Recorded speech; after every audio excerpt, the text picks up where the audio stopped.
journalism reporting on the very same big tech platforms that they use to produce their journalism.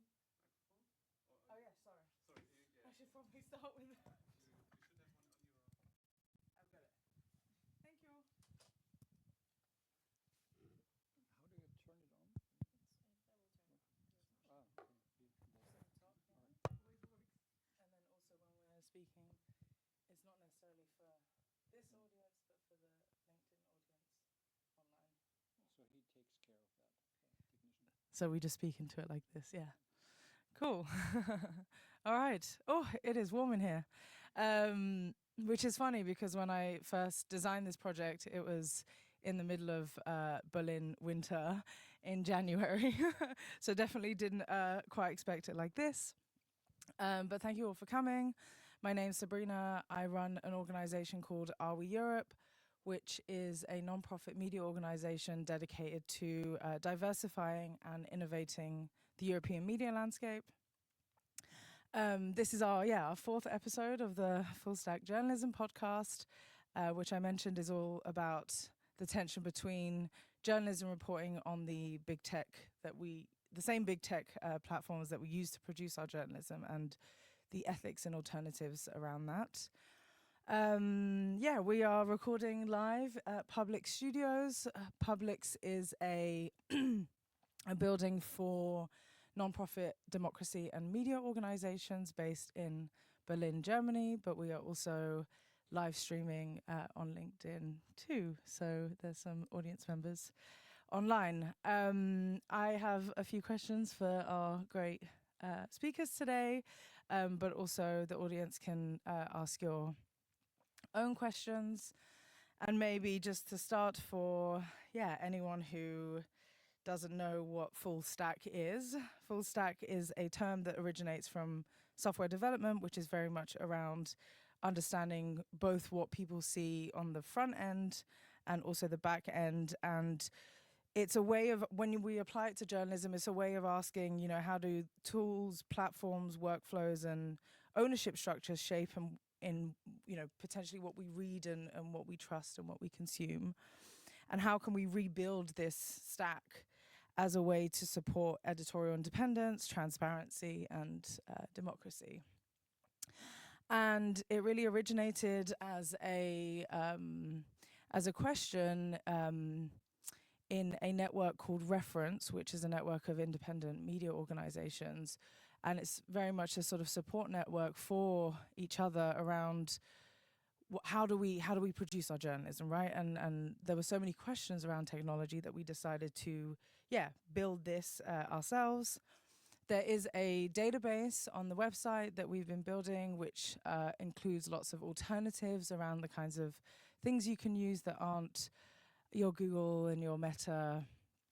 And in this episode, we are going to look at some of the kind of infrastructures that govern our digital world and looking at security and geopolitical climates and how to maintain that without making any ethical trade-offs.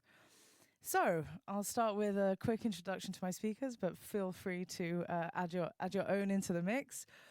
On my left here, we have Michael, who is a tech sustainability consultant and currently part of the Journalism Cloud Alliance, which is all about supporting efforts to strengthen and secure sustainable and resilient cloud-based services for news organizations worldwide, but also around how can investigative journalists do their journalism safely without compromising their investigations. And you also do lots of stuff, including the Internet Society and support a number of other NGOs, and has contributed to policy work on media freedom, internet governance, and participates in lots of different international forums across the world. Thank you for joining us. Pleasure to be here, Sabrina. And then we have Ulrich Hottelet, hopefully I said that right, who is a freelance journalist based in Berlin, but specializes in IT security, data protection, and also AI. And his work really stands out for the kind of rigor of applying these digital and IT ideas to journalism. So we're really happy to have him here. And then at the end, we have Arzu, who is the founder of the Azerbaijan Internet Watch, which is an independent platform dedicated to monitoring and exposing the state of internet freedom in Azerbaijan specifically. And through the Azerbaijan Internet Watch, she tracks all kinds of things like online censorship, restrictions, state-sponsored surveillance, and harassment campaigns targeting journalists, activists, but also ordinary internet users. And yeah, has a decade of experience covering all kinds of digital human rights and press freedom, and including, writing for media outlets like Al Jazeera, Open Democracy, and Global Voices. And and actually, one thing I did find out about you, that you're fluent in Azerbaijani, English, Russian, and Turkish, which is super cool. But yeah, happy to have you here. Happy to be here. And yeah, I just wanted to perhaps open with a question of how did either of you get into this space? You can take it away first, Michael. Oh gosh, that's a big question. All right, I'll try to do this quickly. So I started, let's say, if I have to choose a starting point, I've been working in internet governance, internet policy for years. And then it was actually media development that took me into internet policy, but then internet policy is what took me back into media development. And so I worked basically for 3.5 years with an organization called the Global Forum for Media Development, which happens to be one of the co-conveners of the Journalism Cloud Alliance. And then in 2021, I left media development to go work on infrastructure. And then basically about 3 years later, I left infrastructure to go back to media development to work on infrastructure for journalism. So that's where I am now. That's a very, very abridged version of how I got to where I am. But as you mentioned, I'm a bit of an octopus, and that I keep a lot of different tentacles in all kinds of different technology-related buckets, and I'm doing way too much at any one time, usually. Yeah. Well, I studied international relations in Washington, and I've always been very interested in politics, and still am. And the interest in IT came later, when I became a journalist, and I was an editor with a German business daily called Handelsblatt. And that was around the millennium, meaning 99, 2000. That was the time of the new economy bubble. First the new economy, then the bubble, then the bubble burst. And yeah, then I covered a lot of IT topics and IT companies, startups, and yeah, caught interest in that. And and afterwards, nowadays I'm a freelancer. I work on this intersection, as I always say, of politics, business, and technology. And I find, IT really interesting because I keep learning like every day. It's both a challenge, but it's never boring. And I think everybody in IT, even if you studied it, computer science, which I didn't, so I sometimes lack some technical background. But nevertheless, we all need to learn every day. It's very super dynamic, and so I find it really interesting. So. I think in my case, it really started with a blog. That's actually how I ended up in full-time journalism. I had a blog back in 2008, 2009 when it was still very popular. And it was about Azerbaijan, and it had a very catchy name called Flying Carpets and Broken Pipelines. And I wrote about basically everything I was seeing happen in Azerbaijan. And that's what led me to journalism, which then led me to become a word that I'm kind of still a little afraid of hearing when my name is being read, an expert, because I really don't see myself as an expert. But nevertheless, an invitation to start writing the Freedom on the Net report for Freedom House on Azerbaijan, which then opened a whole new set of doors, which then introduced me to various conferences on internet freedom, some very interesting, some not very interesting, some that I stopped going to, and just because, I realized that not all stakeholders are as interested in maintaining internet freedom as others. And then to my own personal experience with online harassment, because of the work that I was doing, and kind of really starting to think about documenting more, not just how trolls are being hired or the kind of impact they have on independent journalism, but also on individual journalists, and then what kind of technology is being deployed in countries like Azerbaijan, and eventually to a fellowship with Open Technology Fund, and eventually to Azerbaijan Internet Watch. And I still continue writing about the authoritarian tech, as you mentioned in your introduction, but also like just a breadth of knowledge that I end up gathering from people who work in similar field or do similar things, because there are so many parallels from what I'm seeing. So. Yeah, and a classic thing of working in this field is that, certain organizations and programs and do come and go as quickly as, And Open Technology Fund, for example, obviously, we're all victims to geopolitical climates. But very specifically around kind of internet shutdowns and these kinds of things. I mean, we're here talking about what tools journalists should use, but how do you even ask that question if you're in a country that shuts down the internet every time, something happens, to kind of limit the exposure of wrongdoing? I mean, it's almost like when you recommend a journalist who's just been subjected to extreme form of online harassment, telling them, well, you need to use 2FA, or you need to make sure that you use encrypted chat messaging, because that doesn't stop the harassment, it doesn't prevent the targeting. And I think the tools and the technology that we always talk about in our line of work is really kind of a protective measure, but there are no guarantees, no matter how well versed you are in the tools that you're using and how well you adapt them to your life and your profession. The number of digital security trainings I've been through, and so many of my journalist colleagues, friends have been through, obviously they're all very important, but at the end of the day, there are too many tools also. And so you kind of narrow down and you're like, okay, so I'm going to use Signal for secure communication. I'm going to use encrypted email. I'm going to use this provider, that provider.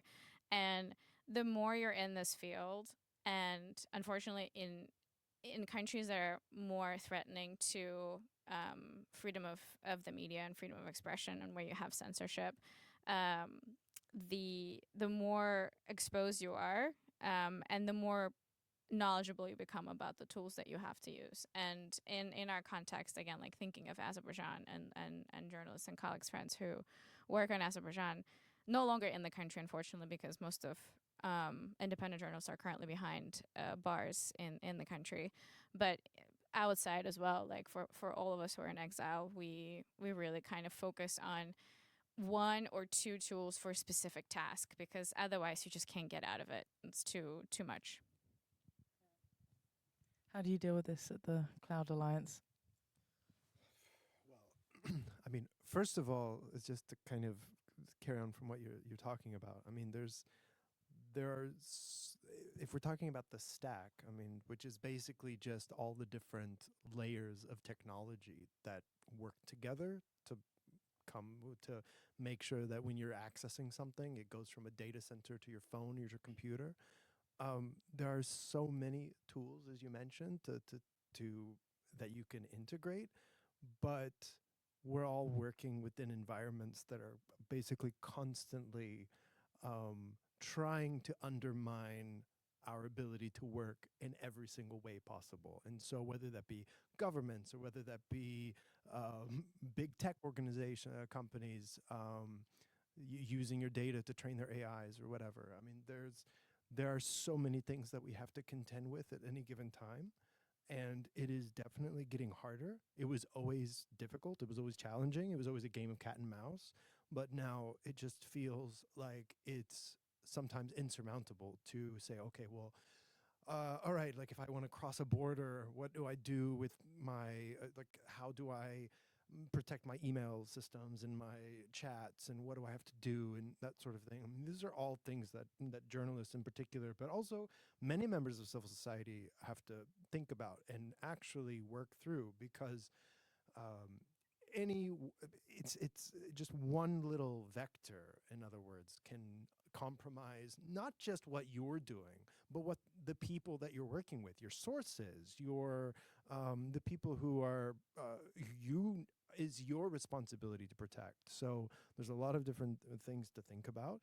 When we come to the digital side of it, I guess one of the things that we are trying to do with the Journalism Cloud Alliance, and I don't want to seem like I'm just kind of plugging this, but we're taking a bigger approach as well to say, well, how do you make cloud infrastructure and cloud services more secure, more accessible for investigative journalism? And we're taking this approach like, well, where is the data? Who has access to that data? And what happens if you put all of that data onto one server? Well, who has access to it at the moment? We know, because we've done the research on this. Most of the investigative journalism organizations that we work with, most of them are with Google or with AWS, Amazon Web Services. So we know where most of the hardware is for cloud and where most of the data is going. We know that if we put all of that data onto one server outside of big tech, it creates a huge attack opportunity for anybody that wants to take down all of investigative journalism at once, which there are many. And it's not just governments, it's crime organizations, it's corrupt politicians, corrupt business leaders, whatever. There are plenty of people who don't want their laundry to be aired. And on top of that, we have to ask ourselves, well, what do we do in order to kind of carve out our own space within a very crowded market? And when I say crowded, as in like a suffocating market, one that's being dominated by just a few players. And so that's the kind of ground up approach that we're trying to take, which is also why, if I may plug this, why we're really interested in Plugging things into the cloud. Yeah, that's why we're definitely plugging the fact that we are working very closely with Full Stack Journalism now, because we're really inspired by what you've done in terms of putting the alternatives together to try and say, look, there are so many different layers that you have to contend with. Here's at least some of the ways that you can start chipping away at your tech stack, from whether it be, in particular, from big tech. So I'll leave that there, and maybe Ulrich, if you want to come in here as well. Yeah, Ulrich, what's your tech stack? Yeah, I have to say that, I don't know, maybe my professional experience is not that representative, definitely not representative of the world or the global journalism. And I think it really depends where you live, where you work, and in which field you're working. So I think so far I've mostly talked about investigative journalism, and there, encryption and all these security tools are important, and you deal with whistleblowers. But in my professional experience, like nobody uses encryption. I mean, not even security experts. It's all open email, and we talk on the phone. But I mean, I remember years ago, I thought there's the trend that we will all encrypt more and more of our emails, but I would say not at all. At least here, so it may be very different than you maybe know more about it in the authoritarian countries and dictatorships, and if you work in investigative journalism, then it may be much more important. I mean, what's definitely important is take care of your privacy, take care of your IT security, but I would not make such a big distinction between journalists and like the everyday citizen. I mean, every computer user should be aware and should apply certain measures and be aware of the risks and also it's also important, I think, use trustworthy platforms and trustworthy tools. So Platforms which take accountability. Platforms that are accountable to their users, especially, and are transparent. Such as? I don't know of any. No, but I think, in the conversations about safety of journalists online, especially like women journalists online, we always talk about this lack of platform accountability for all the measures that they should be taking, but they're not taking. And it's not just with regard to safety of journalists, right? It's with regard to content takedowns. It's with regard to like disappearing videos and posts and whatnot. And so obviously the most popular platforms that we use, especially in countries where these platforms are the only means of either information sharing or information gathering, it really leaves you like tied to like no other solution aside from keep having these conversations with the platforms to continue telling them that they need to change their policies and they need to listen to advocates and they need to listen to their human rights teams if those human rights teams exist, because that also doesn't really happen. But like, very very basic, use like, end-to-end encrypted platforms that you can track the source. I mean, everyone talks about Signal these days, but we've been using Signal for a really long time, really. But yeah, otherwise, like the big companies, big platforms, always struggled with them, continue struggling with them, and I think it's like one big gap in journalism, especially in countries where you have so much censorship, where these platforms are the only means, because they're also quite used a lot among the population. So yeah. Yeah, and I think that the two most embarrassing insights from a few different studies are just how many journalists still read the news daily, and just how many journalists actually encrypt or use encryption tools to do their work, right? And yeah, I liked your point about, it shouldn't just be journalists, it should also be citizens. And how do we, journalists are also citizens, journalists are also human, and it's a lot to to get round to everything. I think everyone's very overwhelmed by, every morning you wake up and you're like, okay, I've got 3 different minimum email accounts. I've got my Slack to check, Telegram, Signal, Discord. And yes, I think it's great that we are diversifying all of it, but only one human can only take so much. May I actually jump on something that Arzu was talking about? So I want to talk about something you mentioned, and that is there's 2 things here. One is, because of the tech dominance that we've seen in so many different countries, you have 2 kind of interrelated problems. One is vendor lock-in, and so this is the idea. So at first it was called network effects and that sort of thing, of like, oh, I'm going to go to Facebook, for instance, because everybody I know is on Facebook, and because there's kind of this economies of scale, critical mass kind of framing where, well, the more people that are on a social network, let's say, the more valuable it becomes, because then everybody's there. Why would I go somewhere else? But that in turn has also led to a place where it's like, well, now if I'm not on X, oh God, I can't even say that because of it.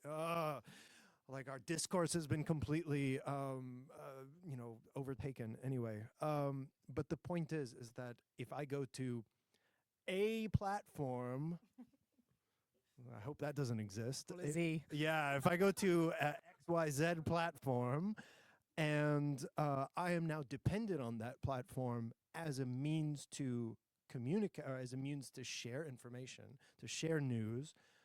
If I am, as journalists, if we are dependent on those platforms as well for dissemination of the news that we create, that creates a really significant problem. And then on top of that, there's the other side to that coin, which is the market dominance. And so that means that now there are these few big companies that are global that have captured our attentions and captured all of the engagement that we could possibly have, as well as fueled by all of the advertising revenue that has historically funded journalism. And so now we have this two-pronged problem that they're taking the ad revenue and we're dependent upon them to distribute what we want to say. That is a separate problem from the digital security side, but you can see why it becomes incredibly problematic when we're reliant upon them for distribution, but we're also reliant upon them for the infrastructure underlying what we're doing as well, because then it becomes almost like a vertical integration model where we have very little power and actually making any kind of real change when it comes to their platform policies, when it comes to what happens to the data that we're sharing, much less what happens if we're using their services that we believe to be encrypted, for instance, but then they turn around and give some of that data to a government that we don't necessarily want that government. And so then it becomes a security issue, especially and if then it it's becomes a then security for issue. sale Yeah. by a certain individual, and then, changing geopolitical climates, right? That was the other point that I wanted to make. If I may, if you will entertain me, is without trying to get too meta here. I'm like, oh, you see, Can't they use have that word, completely okay. captured the discourse. Oh, I hate this. Okay. Without getting too big thinking, it's the idea of what is the nature of trust these days? Because for many years, we trusted the big tech ecosystem because they were our friends. They're like, yeah, we want to provide all of this to you for free. We want to help you. We support your mission. Don't be evil. That's our slogan and everything. And then now they stand shoulder to shoulder behind a man who I will not speak of. Who must not be Or named. men. Who must not be named, yeah. And just with basically implying that, well, whatever he does, we're behind him because we don't want to be sanctioned by the enforcement mechanisms that he and the Justice Department have at their disposal. So what does that mean for us as their customers? What does that mean for us as the journalists or the media organizations, et cetera, that are reliant upon their infrastructure and their goodwill?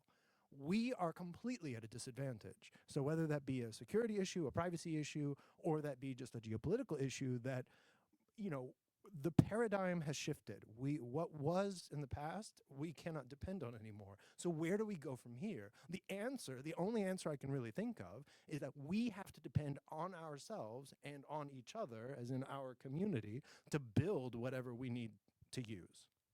But I would also like to clarify that a lot of the big tech that we talk about are based in the US, right? And and actually a lot of the technology infrastructures that Europe uses and is 80% of that is from the US, and that number is even higher for journalism. And you've written about kind of tech sovereignty in Europe and what that could look like, and in your view, how can we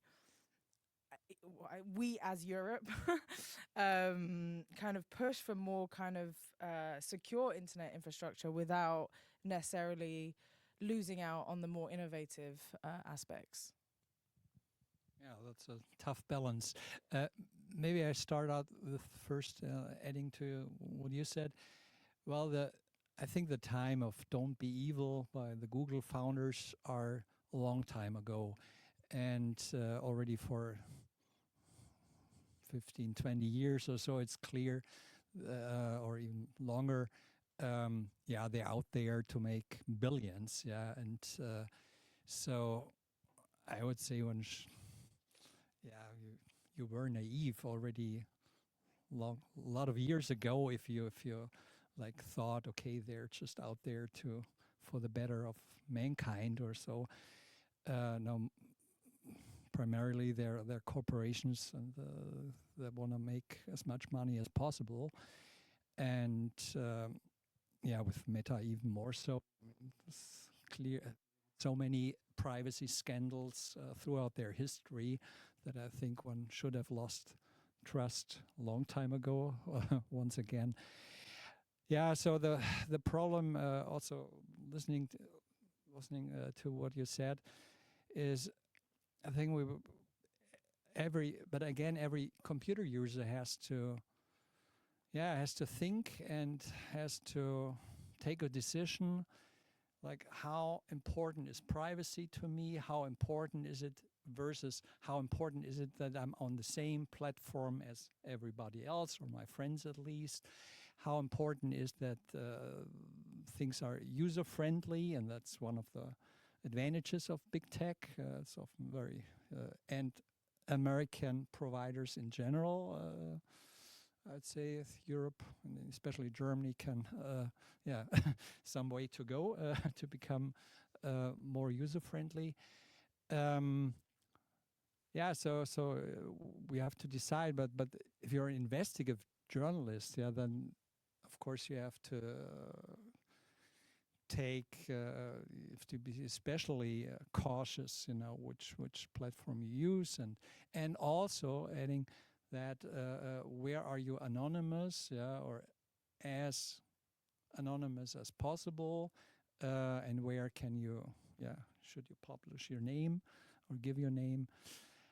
But then directly to your question with the tech sovereignty, it's a huge challenge, and yes, it's a big topic nowadays with the Trump administration, and a lot of people would agree.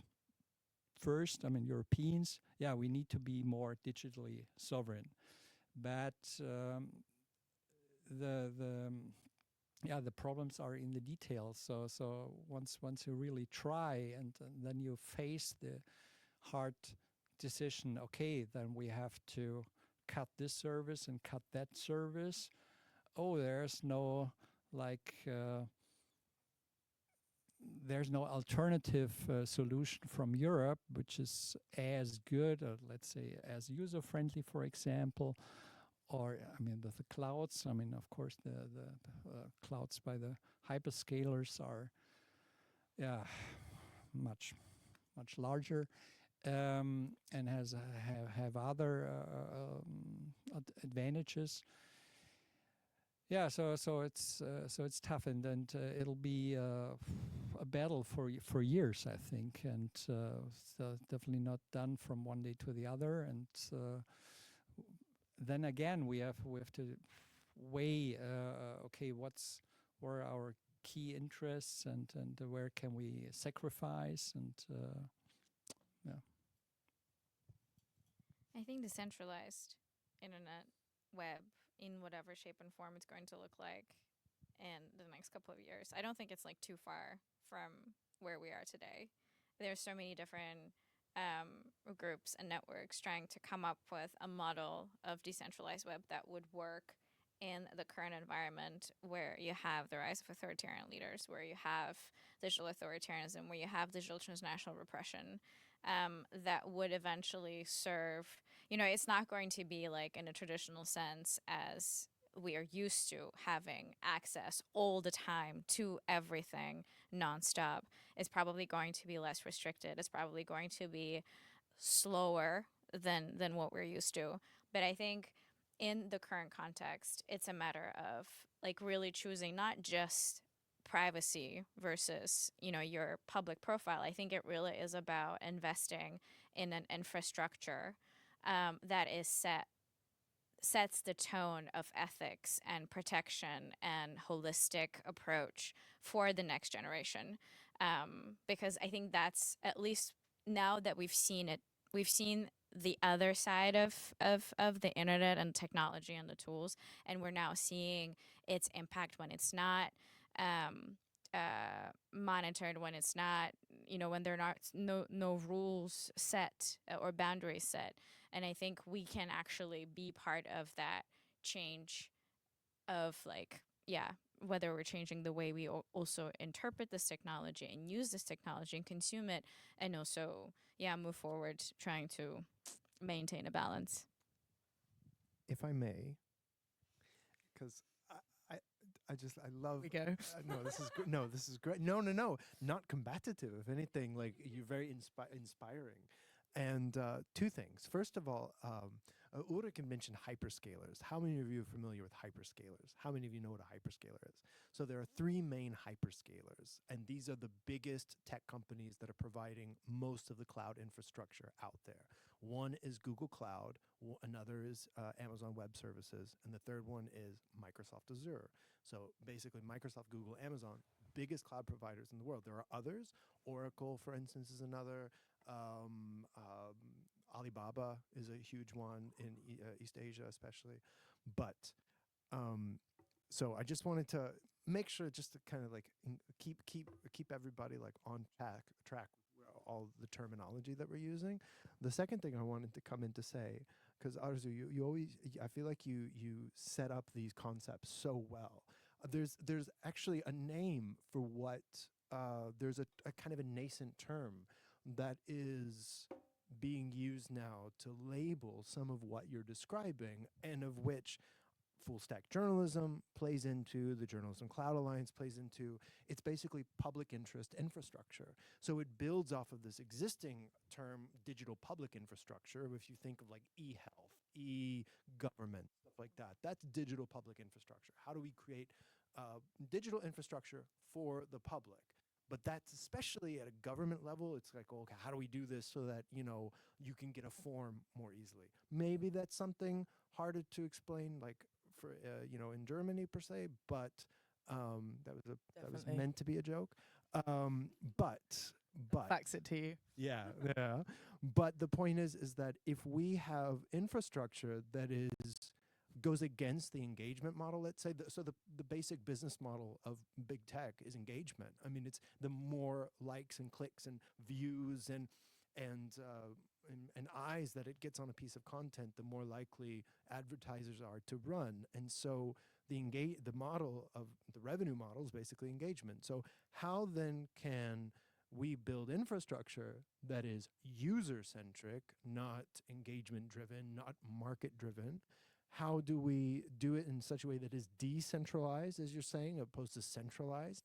There are so many great companies and initiatives coming out of Europe in particular. That's not to say it's only Europe, but it just so happens to be Europe is a hotbed of this at the moment, where there are a lot of these different principles, user-centric, interoperable. That's another one. Interoperable meaning I can go from your service to another service, no issue. I can take my data from one, plug it into another, and there's no issue with that. Of course, if my business model is predicated on keeping you in my ecosystem, I don't want to do that. So that goes against basically giving users choice, giving users freedom of movement with your data, with what you want, where you want to give your euros. And Like so, trying to take your music from Spotify to another. yeah, exactly. Like from one walled garden is what it's called to another. And so I just wanted to build on what you were saying, Arzu, just to say that, yeah, like there is this concept that exists. And I think that journalists in particular, to come back to the issue at hand, have a real important part to play in this, because we, for so long, have been the purveyors of information, of news. And so how then do you combine the tech, the public interest infrastructure, and the public value of journalism in a way that actually promotes communities? Because that's the whole purpose. How do we build community in such a way that we're not just breaking it apart, hacking our dopamine system, which is exactly what it's doing at the moment. And that's the point. It's like, I'm not going to tell you to get off of Instagram. I am only going to tell you that it's like most of what we engage with is just as bad for our brains as the most addictive drugs are. So it's like, why we keep giving more and more power and money to these organizations, these companies that are doing this, when in reality there are models that exist that provide alternative pathways forward. And again, journalism needs to be a central pillar in making this, in proliferating this concept. Yeah, absolutely. one thing I have been thinking about recently is whether some of the answers to these topics don't actually exist in the global north, and that there are some really interesting solutions out there from people who are, and journalists who are living in much more extreme scenarios than we are in the global north. And what kinds of, I guess I'm curious to know from all of you what kinds of things that we should be looking for when it comes to designing tech stacks that actually work for the future of journalism. I mean, I think, I'm thinking right now of journalists in exile. And there's so many of them right now, from all over. And, what does a journalist in exile or a newsroom in exile need? Well, first of all, they need to have legal documentation to stay in the country where they're staying. In order to be able to continue the work that they're doing, they need financial support or some kind of like funding model that would help them continue doing the work that they're doing, unless they can somehow get themselves integrated into the host country's media environment. And then, they were somebody when they were leaving their countries. They had audience, they had influence, they had Status. Exactly. And you end up in a country where you have none of that, and it comes with a whole set of baggage, right? I'm not even like getting into like the psychological impact and whatnot. And so when we talk about the tools and when we talk about like the journalism, I don't imagine, for instance, I don't imagine journalists continue doing journalism in authoritarian countries, because it is proving to be impossible. You either end up in jail, or you have to leave, or you completely shut down. So then the journalism I'm imagining is this kind of journalism, the journalism in exile, because this is what I know best, and this is what I see my colleagues and friends do. And so the technology or the solutions for that are, after you've secured all of the logistics of having the opportunity to live in a foreign country, having the right to live in a foreign country, I need to make sure that, first of all, I can still get the news about the country I'm from back into the country where I'm from. And when you have blocked websites, when you have monitored social media platforms, and when you have an audience that isn't very media literate, my challenge is to overcome all of those things and do journalism. And this is where I don't think we actually have solutions for that. I don't think we have come up with a technology or that kind of connection to the audience. We continue using the same old methods, right? We write articles, we produce podcasts, we do videos, we do short videos, we do very short videos for all kinds of platforms, for all kinds of audience. But I also think that in essence, as we think about all of these solutions and as we think about all of the challenges, we are getting really, I question journalism these days. Like, how can we do journalism in this kind of environment? Far. Yeah. I've been covering Azerbaijan from afar for many years. I can still get the stories out, but it's just not. It's not the traditional journalism that I for instance looked up at when I was trying to get into journalism and really find the motivation. So I think, yes, what I wanted to say was that we are living at a time when everything that we knew no longer applies in a traditional sense. And that extends to everything, like the political ideologies or norms or values, because it's all very quickly changing. And I think our adaptation or our solutions that we thought were relevant, they're actually not very relevant, or they're short-sighted. And I think for that to change, I don't know if we need to have more conversations among all stakeholders. It's not just journalists and newsrooms and developers and human rights activists and technologists who need to be sitting in the room. We need to bring in allied governments who are still on the side of, better things into the conversation, because they also need to see the extent of the impact. And of course, the companies and the platforms, unless, of course, we're going to abandon them altogether in this new scenario that I'm sometimes imagining. But yeah. Yeah, I'd like to add something to your skepticism of journalism. Yeah, if I compare journalism today with the past, let's say 20, 30 years ago, yeah, I'm not sure. Of course, there's no general answer if it's better or worse, but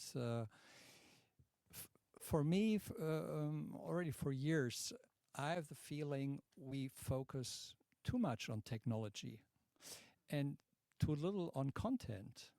And I mean, speaking about podcast. Pardon me? Pardon me? Bit radical to say on a tech podcast, but love it. Yeah. Continue. Yeah, well, sometimes I'm controversial, but reading the agenda of events, but also newsletters, etc., and also having a look at the education for young journalists. I mean, you have to be like super duper in tech nowadays. You have to be multi-channel genius, to publish your content on like 10 different channels. I'm exaggerating a little bit.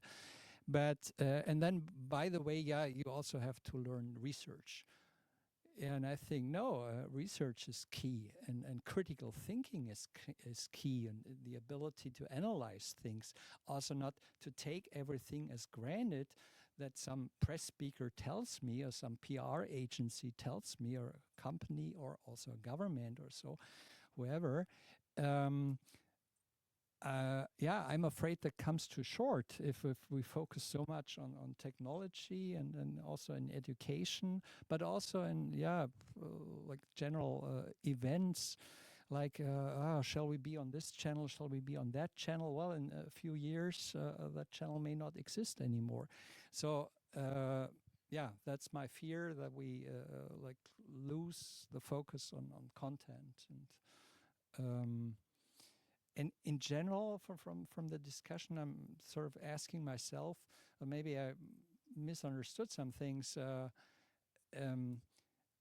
Well, I don't think we're going to be a big player in building internet infrastructure. We're journalists. We're reporting on topics. And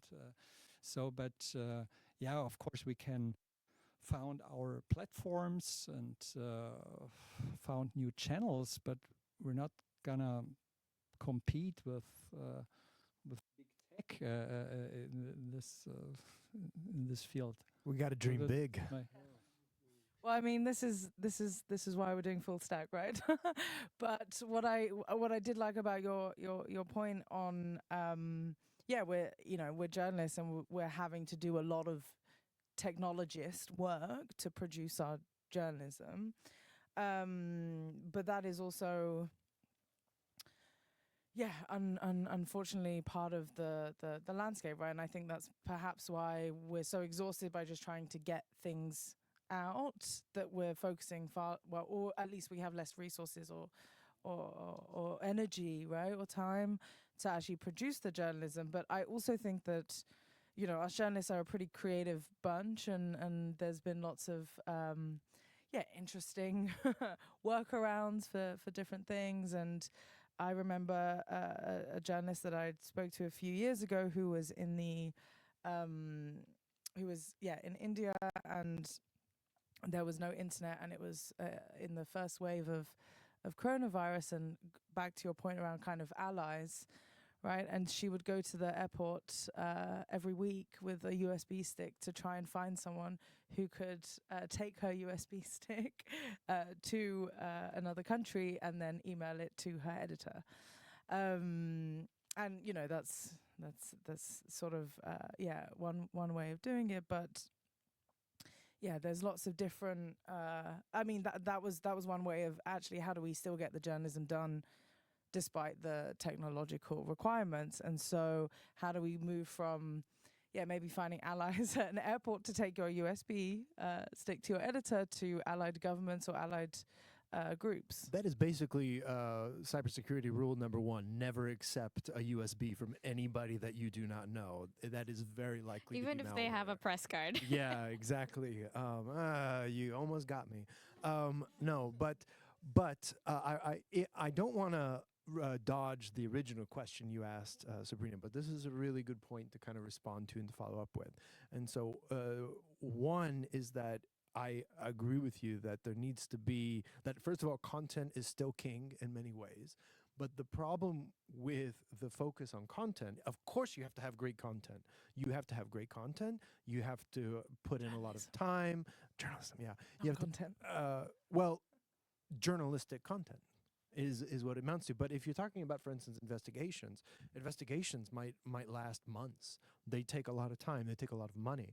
And so first of all, there's the distribution problem, which is that, well, it's taken a lot of time and energy and resources to create an important piece of content that is not just, it's obviously not just for entertainment. It's not for entertainment. It's for public awareness. It's for information. It's for community building. It is for society, for social informing. And that critical part of especially democratic society is basically beholden to the distribution platforms that we have to get it in front of the people that need to see it. And so what happens then when because of the tech that we rely on, we can't finance that critical part of society anymore, which is in basically one of the biggest problems that we have now and that we've had for the past 10 years, if not more. And so that's a technology problem, compounding a content problem. And then on top of that as well, then something that we found in our research, and by the way, I'm not trying to pick on you. I hope you don't feel like I'm not trying to attack you at all. No. Something we found in our research is that of the investigative journalism organizations that we work with, 15 to 20% of their entire budget is going to cloud technology costs or tech costs in one way or another. And so the point is they're already spending huge sums of money on cloud provision, on cloud services, and cloud infrastructure. Well, what if we could take that same amount of money that they're going to spend anyway, because I say there's 3 C's that we have to contend with: cost, control, competition. Cost is obviously how much it costs and the fact that budgets are constantly being cut. So you have this 2-pronged problem that everything's expensive. To access more of it is even more expensive, and the amount of money that they have going into technology is constantly falling because of geopolitical events like with USAID, or because cloud service providers keep raising their costs, etc. So cost is one. Number 2 is control, and that goes back to, do we have technological self-determination? Can we take our data where we want to? Who controls our data? Is it us, or is it the cloud platforms that we're working on? But then the competition element in this case is that you are competing for attention in this attention economy. You are competing against all these different channels that are trying to get people's eyeballs for more than just a second. And here you are trying to put in front of them important information. And that is, and you need to do that now, also in a world filled with AI content. You're doing this in a world where you need to provide even more interesting content to the readers that depend on you, whether that be satellite mapping, whether that be tracking shadow fleets, things like that. The more interesting that is to follow, the more engagement it will likely get, and the more views it will likely get, the more shares it will likely get.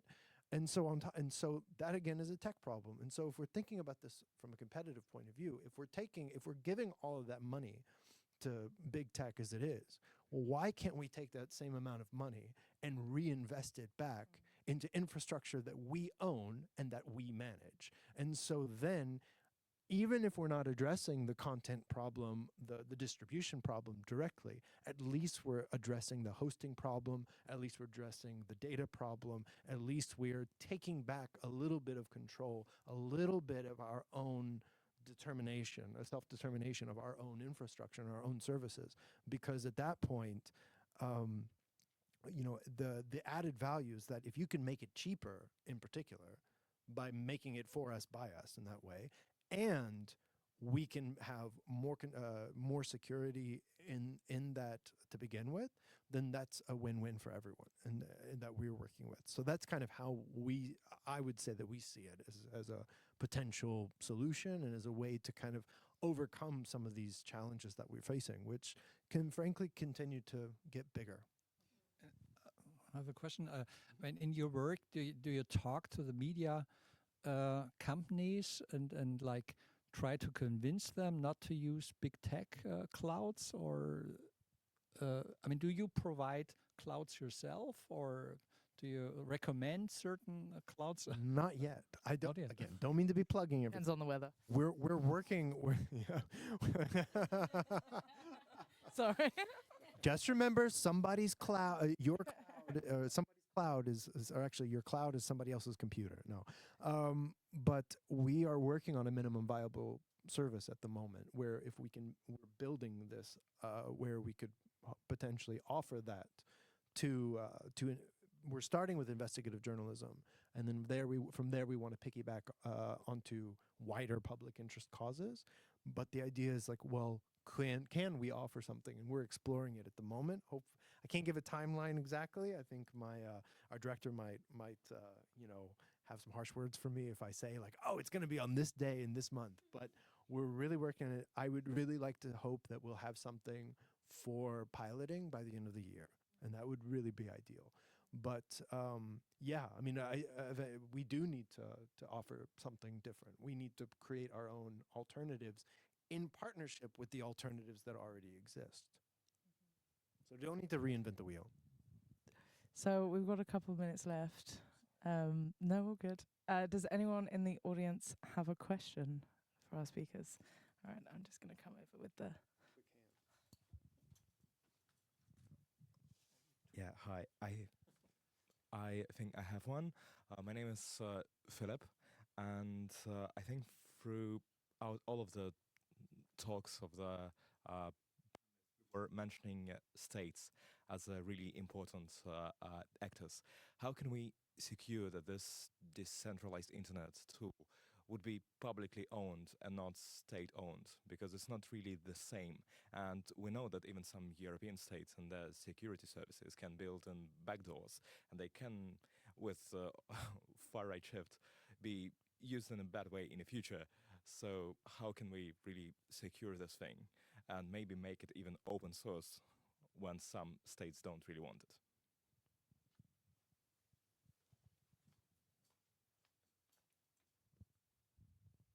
I've spoken a lot. Would anybody else like to tackle this, and then I'll jump? The vision of decentralized web and platforms is very much based on conversations with developers who have human rights and transparency and safety and security at heart. And in all the conversations I've been part of about this, never there was a mention of having some kind of backdoor access to a malicious actor, whether it's a state or a private company or something else.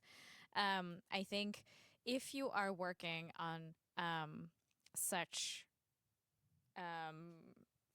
tool, such a thing, it very much depends on who you work with, and that's how you make sure that malicious actors don't get access to it. And I think from the examples of what I've seen, it's still very much restricted to the people who are using it, because it's not like an ISP, it's not like an internet service provider that you sign up for, or like a telecom provider that you sign up for. It's a very kind of different approach to connectivity, and I think that's what makes it different, and I think that's what prevents malicious actors from gaining access to it, the way it's built and the way it becomes accessible to the users. That was exactly right. I mean, that's exactly what I would say. Security by design. Okay, Right. first of all, by designing and building your own infrastructure, Mm. you get to choose which principles you want to embed within it. This is the point of public interest infrastructure. So security, privacy, and privacy by design. Interoperable, open source is a big part of it. There are multiple software solutions that exist throughout. It's really software solutions, but I mean more like software architecture that you can add throughout your tech stack. So whether it be software like OpenTofu or OpenStack as a concept, which is its own technical thing, you can build this in such a way so that it's, like I said, it's secure by design, it's private by design, it's interoperable by design, and you ensure that you're not creating space for backdoors. Because, yeah, I do understand. I mean, of course, if you're asking investigative journalists to put all of their incredibly sensitive data into one place or into a it's better if it's federated Yeah. so that it's spread across different servers so that there's not one point of attack. You better believe it has to be absolutely watertight in terms of safe and secure. And anything aside from that is completely a no-go. Any last thoughts?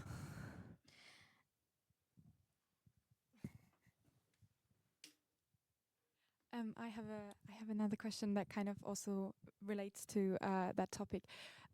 So if you would kind of create this journalistic digital utopia, which you are working on, I guess, you mentioned earlier problems like, I hope I get the term right, the vendor effect, like the where you get like drawn in by the fact that everyone uses the same big platforms. So the network effect and vendor lock-in. Yes, I was using this kind of interchangeably. yes, Yeah. okay. So the network effect, like how would you, I guess how would you counter that with the kind of like more small upcoming startups and ideas, or cloud sorry, I'm not confident in the terminology of all of that's this. okay. I think I understand your question, but again, I've talked a lot. Would anyone else like to take this, and then I'll give some thoughts. Go ahead. Yeah, I'm more maybe the skeptic here among the panelists, so I don't. Yeah, I don't see this journalistic utopia coming, and especially we haven't talked about that much with this geopolitical situation that we are having. As a matter of fact, with the decentralized internet, I mean, the Russian government is working on, but at least there are some signs that they may split from the global internet and have like a Russian internet. So, but I don't think it will be journalistic driven. So, yeah. So again, I think the global infrastructure is mostly put up and controlled or so by the huge providers, and I don't see any, even a big media corporation is a dwarf against the big tech, and so I don't, not so optimistic on this. Sorry.